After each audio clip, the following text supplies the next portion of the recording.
Of course, I have very low expectations about this video. I think that I will get very few views. Few people will watch this to the end. They will feel extremely bored, and there will be so many dislikes, and so many people will actually say that my accent isn't right, and some people will get angry basically.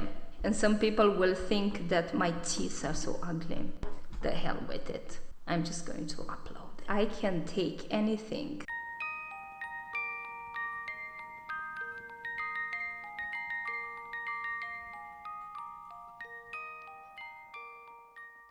I have been accused now for quite some time that I'm not positive enough.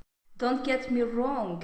In my little world, I am the undeniable queen. So I thought, why don't I make a video about the difference between having self-confidence and positive thinking?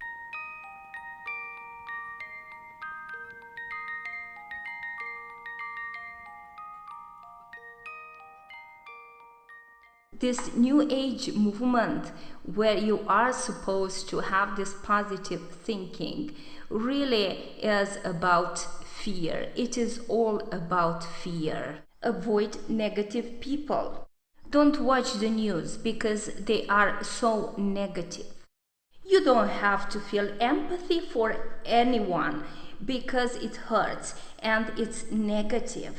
Well, if 5-year-olds get bombed, probably they have attracted it because, little babies know everything about bombs and wars and horrors. Oh, a young boy got molested. Probably he had a contract in the afterlife with a pedophile, so don't worry about it. The boy will be happy once he is dead again. She wants to commit suicide. That's so negative. Avoid her. He is always sad. Avoid this person. Avoid, avoid, avoid. Get away, get away, get away. Don't think about it. It's negative. Oh, he's so negative. Oh, she's so negative.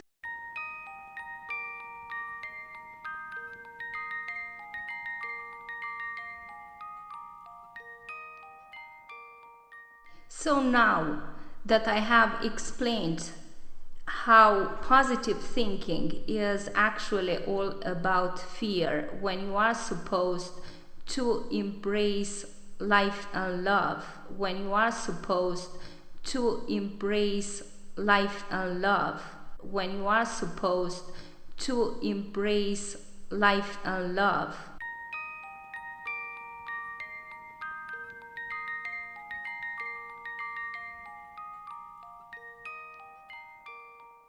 Self-confidence is about being able to deal with both positive and negative things and not getting destroyed by it.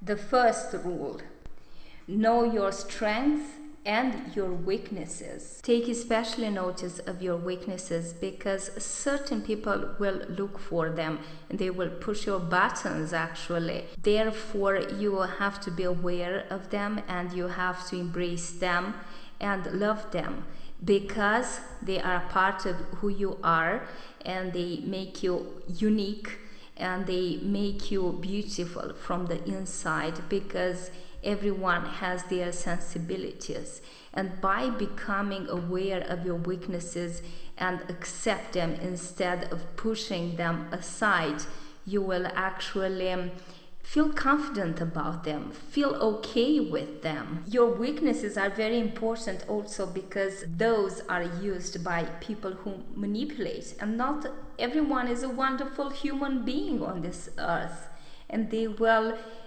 rule your life by affecting your emotions, especially targeting your weaknesses, because emotions do affect behavior and they motivate our behavior many times. When you have accepted a weakness, when you notice that somebody is pushing your buttons, you will simply say to yourself or to the other person, yeah, I do have that weakness, don't I? And you can smile about it and feel completely okay with that.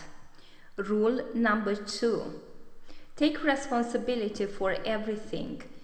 When you make a mistake, it's important that you really don't try to cover it up, but admit to yourself that you are not perfect and that you do make mistakes, and everyone makes mistakes. And it's okay to make a mistake because they are lessons. And if we admit that we made a mistake, it also means that we admit that we do want to become better human beings and we want to become better at what we do. Admitting to a mistake is also about being truthful to yourself and also to others. And we do want truth. If you tell the other person or even yourself, I'm sorry, I made a mistake, it will be easier to receive forgiveness both from the other person and from yourself. Through mistakes we learn, but if we deny that we made a mistake, we run away from it, we hide from reality and also from the lesson.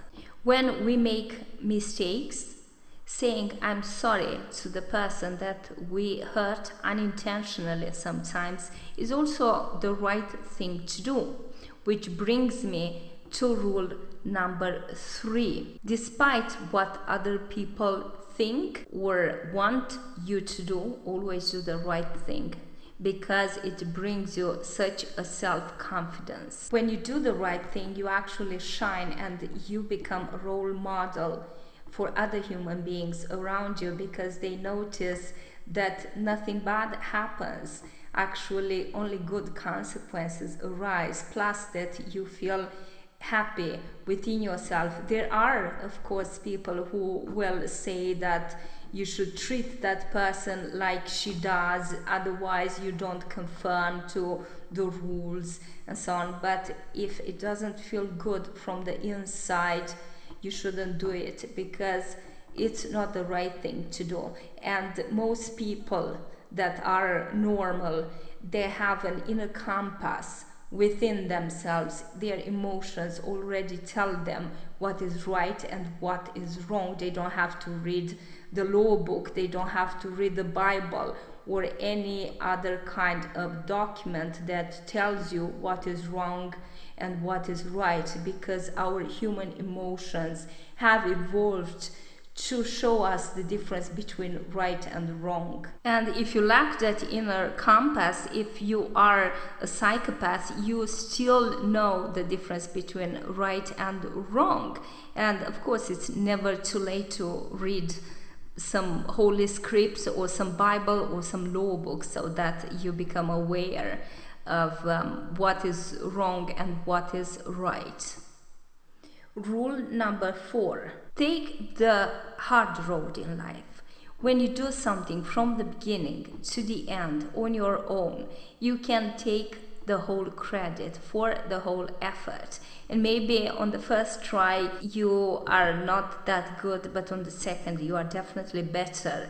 And if you use somebody's ideas, or if you basically get help from somebody, don't give them the whole credit, but take credit for your own part and don't take credit for their part, because it really makes you feel self-reliant when you accomplish something from the beginning to the end, and it doesn't need to be such a big thing. And let other people compliment your work, and don't feel bad about criticism, but embrace it and see it as a way of basically making a judgment within yourself. Should I improve here, or can I, or should I leave it that way? Make your own decision about it.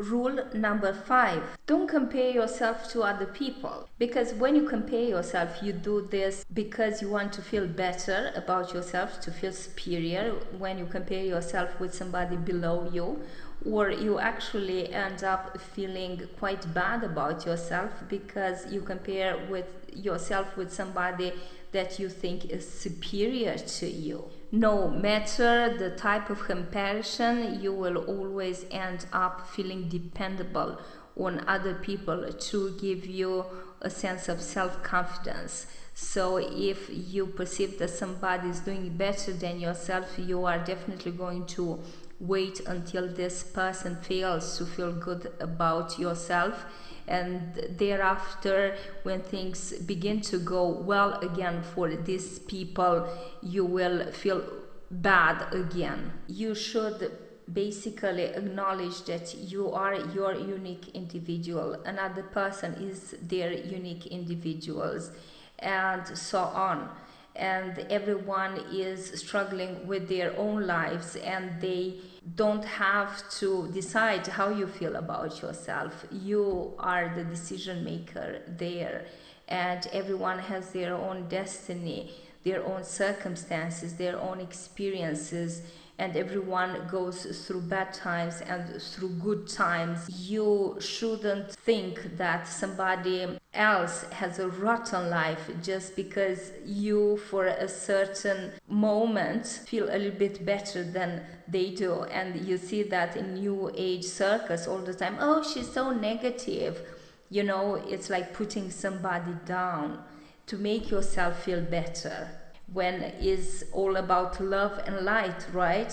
No, it's not. The truth of the matter is that this is an illusion. The same goes when somebody is above you. Certainly they also have problems, and they compare themselves to somebody that they perceive as even better than they are. You know, so why don't you just be satisfied with your life and with whom you are, without having to make these comparisons and to put your happiness, your sense of happiness, in somebody else's hands. Rule number 6, you don't have to prove yourself to anyone else. Sometimes people do challenge us. At times they will point out stuff in our personalities or in our work, and they can help us grow and become better human beings, and they help us discover ourselves and our weaknesses that we can accept, so that we feel self-confident about them and in acceptance of ourselves. And sometimes people just try to put other people down because they will feel superior for a short amount of time. Just think about it. A bully having to constantly hurt other people, driving them into depression so that they can feel better about themselves. And the only weapon against this kind of people is knowing who you are and knowing within yourself who you truly are. So if they say that you are good at nothing, you know deep inside that you are. And if they are trying to point out a mistake that you made, you are totally already okay with it because you have learned from it, and so on. Lastly, sometimes people challenge us being completely unaware of it, because it all has to do with ourselves. It's when they talk about their accomplishments or their experiences, and we suddenly feel that we would like to have those experiences too, you know, and we feel very nervous about the fact that we are not having them, or maybe there isn't any possibility for us to have those experiences. And then you have to ask yourself, do I really want this experience? Is it because I really want it to be part of my life? Or do I want this skill? Or is it something that society think is good? You know, because there's a difference between what you really want as an individual, your own needs and desires, and the pressure that society with its norms and must-haves and so on puts on us. The difference is very important, because in this way you can compete with yourself, not with somebody else, and you can put your energy in things that really matter to you. So if somebody challenges you and they have accomplished something that you also want to accomplish, just realize that you are not there yet. You are going through another phase in life, and that person probably began earlier than you did, and believe in your ability to get there. The last rule is to have actually quite realistic and low expectation. I know that this is a really tough one for those who are really enthusiastic about positive thinking. But the fact of the matter is that if you want something pretty bad and you are trying to achieve it, you are going to stress the hell out of you if you have very high expectations about reaching so much higher than your own competence or ability lets you. And therefore, it is better to use that energy in doing a better job in any kind of situation.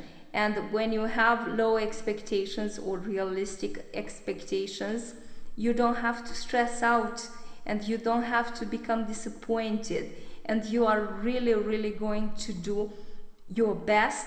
And usually by having low expectations or realistic expectations, you will do better than you actually expected, so your self-confidence really gets a boost.